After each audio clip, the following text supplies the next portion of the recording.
Hey guys, Tom here again from synthhacker.com. In this video, we're going to be making some wavy synth keys in Serum from scratch. I didn't have a specific reference in mind when making the sound, so if there's any artists or producers that come to mind when you hear the demo, I'd actually be really interested to hear from you in the comments down below.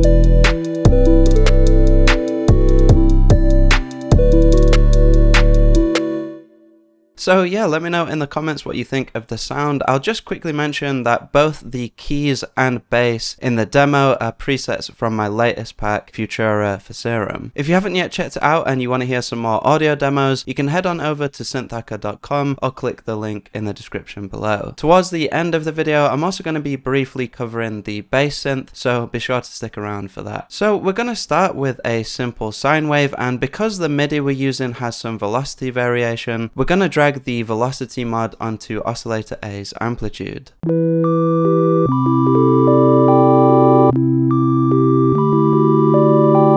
If you want to grab the same MIDI I'm using to follow along, as always there's a free download link in the description below. To give our sound the key-like shape we're after, we're going to bring the sustain down to about halfway with a bit of release.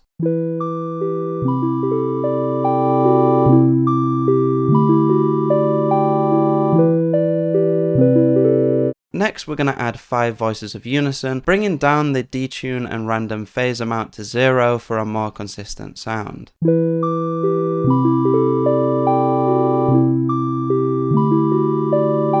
We're then going to access Serum's menu and copy oscillator A to B, this time selecting a triangle wave instead. Before giving it any amplitude, the first way we're going to use this oscillator is to frequency modulate oscillator A.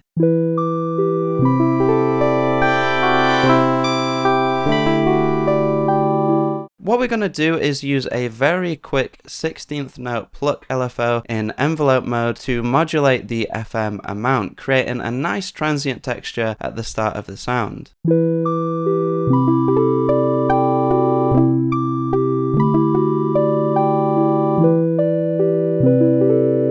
As well as using it for FM, we're also going to layer our triangle wave with our sine, so let's first drag the velocity modulation back onto the amplitude.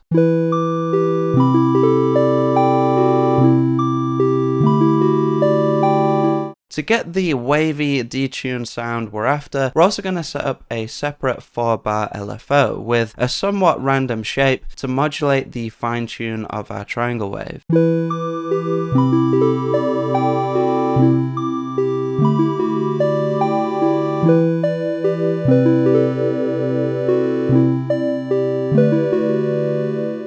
The cool thing about leaving the pitch of our sine unaffected is that we can get away with a more extreme detune than if we were to modulate the pitch of the entire synth. For our filter, we're going to keep it super simple with just a high pass 12 dB to roll off some of the lows.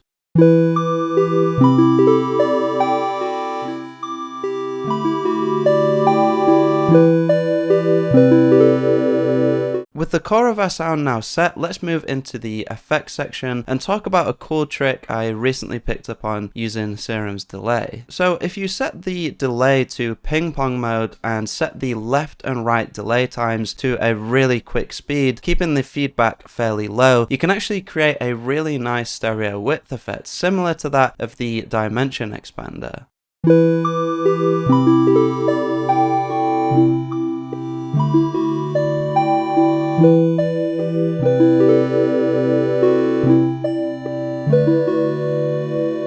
While I'd be careful about using this technique on bass sounds, I actually ended up using it quite a bit on the keys and lead synths in the pack. Finally, if you wish, you can just add a bit of reverb to give it a sense of space.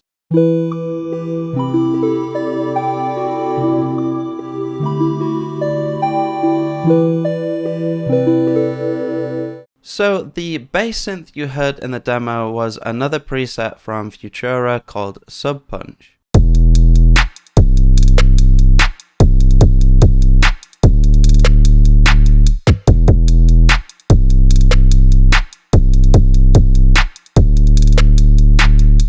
The patch itself is relatively simple, starting firstly with a sine wave with some master tune modulation from an envelope LFO.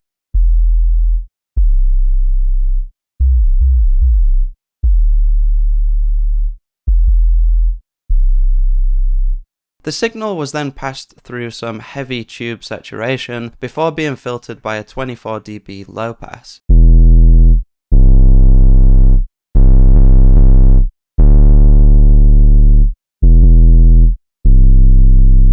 As for the processing, I used a bit of analog modeled compression, some stereo widening from Ozone's Imager, as well as some dynamic EQ from Pro Q3 to get the bass to sit better with the kick.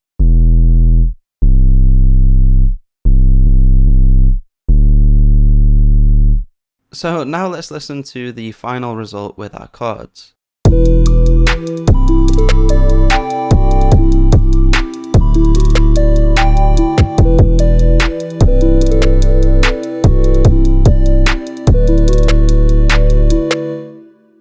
So there we have it. Let me know in the comments below if you enjoyed the video and would like to see some more sounds in this style. As mentioned earlier, both of these sounds are presets from my newest pack, Futura for Serum, which in my opinion contains some of my best presets yet. If you want to check out the audio demos for yourself, you can head on over to synthhacker.com or click the link in the description below. I'm going to be covering more sounds from the pack very soon, so be sure to subscribe and click the notification bell to stay up to date with those. That's all for this one though guys, thanks a lot for watching and I'll see you in the next video.